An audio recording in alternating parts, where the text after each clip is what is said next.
পাশে কেউ নাই, ভেঙে পড়বেন না, একাই চলবেন, কোনো সমস্যা নাই।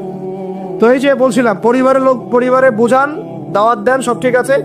যদি দেখা যায় যে অন ইসলামিক বিষয়ে চলতে ওদের খুব ভালো লাগে, ইসলামিক বিষয় মানতে খুবই আপত্তি, তখন আপনি আপনার রাস্তায় চলেন, তাকে তার রাস্তায় ছেড়ে দেন। ঝগড়াঝাড়ি থেকে জ্ঞান কে চালা যায়, বাবা তুই তোর রাস্তায় চল, আমি আমার রাস্তায় চল। ইব্রাহিম আলাইহিস সালাম কি বলছেন? ইন্নী যাহিবুন ইলা রাব্বি সায়াহদিন। মনের মধ্যে কত শূন্যতা দেখেন, তিনি বলছেন ইন্নী যাহিবুন ইলা রাব্বি সায়াহদিন। পরিবার তাড়িয়ে দিয়েছে, বাবা তাড়িয়ে দিয়েছে, সাথে কেউ নাই, কেউ নাই সাথে, একা। ইব্রাহিম আলাইহিস সালাম একা। আল্লাহ পাক বলছেন ইব্রাহিম একাই একটা উম্মত, ইব্রাহিম একাই একটা উম্মত। তিনি বলছেন আমি চললাম একাই আমার রবের পথে, তিনি আমাকে পথ দেখাবে। এত বড় কথা। এই জন্যই তো ইব্রাহিম আলাইহিস সালামের এত সম্মান। নবীগণের পিতা তিনি, সমস্ত নবীগণের দেখা যায় পিতা তিনি, আবুল আম্বিয়া বলা হয়। কত চমৎকার বালাগাত দেখেন। ইন্নী যাহিবুন ইলা রাব্বি সায়াহদিন, আমি একাই চললাম আমার রবের পথে, তিনি আমাকে পথ দেখাবেন। পরিবার থেকেই সর্বপ্রথম বাধা আপনাকে পেতে হবে যদি আপনি দিনের পথে চলতে চান। কারণ এখনকার সমাজের বেশিরভাগ পরিবার ইসলামিক পরিবার নয়। কোনো কোনো সময় পারিবারিক সাপোর্টের অভাবে দিনদার অনেক মানুষও দেখা যায় ট্র্যাক থেকে বিচ্যুত হয়ে যায়, এমন হয় না? পারিবারিক সাপোর্ট একটা বড় জিনিস। আমাদের নবী সাল্লাল্লাহু আলাইহি ওয়াসাল্লামের চতুর্দিক থেকে মানুষ আক্রমণ করলেও পরিবারে তার স্ত্রী খাদিজা রাদিয়াল্লাহু আনহা তাকে বুকে আগলে রেখেছিলেন। এটা অনেক বড় একটা প্রশান্তির জায়গা, যে সমাজের মানুষ আপনার এগেনস্টে কাজ করছে, কিন্তু পরিবারে গিয়ে আপনার স্ত্রী আপনার কাছে, আপনার অনুগত, সে আপনাকে বুস্ট আপ করছে, আপনাকে উৎসাহ দিচ্ছে, আত্মবিশ্বাস দিচ্ছে, আপনি কিন্তু আবার পথ চলতে পারবেন ইনশাআল্লাহ। এই জন্য আমি বারবার বলি যে বিয়ে যদি করতেই হয় তাহলে দিনদার একজন নেককার মেয়েকে বিয়ে করে খাদিজা রাদিয়াল্লাহু আনহার মতো একটা মেয়েকে বিয়ে।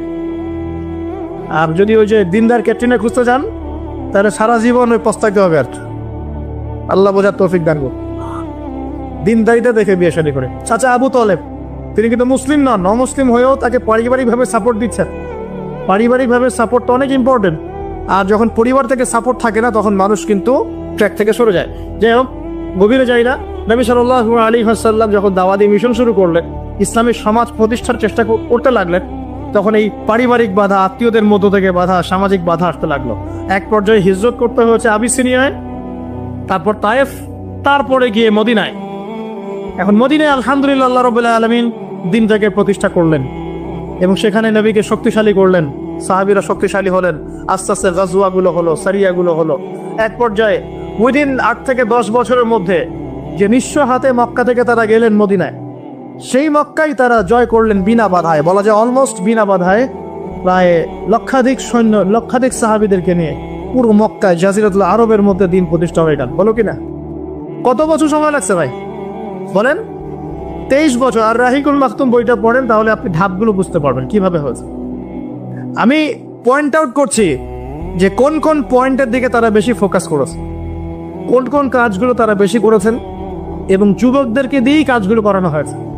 এবং এই কাজগুলো যদি আজকেও বাংলার যুব সমাজ করতে পারে, ইনশাল্লাহ 23 বছর লাগবে না আমাদের, ইনশাল্লাহ 23 বছর লাগবে না ইনশাআল্লাহ। কারণ আল্লাহ পাক তো তার নবীর মাধ্যমে জানিয়েছেন যে আখিরুজ জামানে আস্তে আস্তে কি হতে যাচ্ছে সামনে।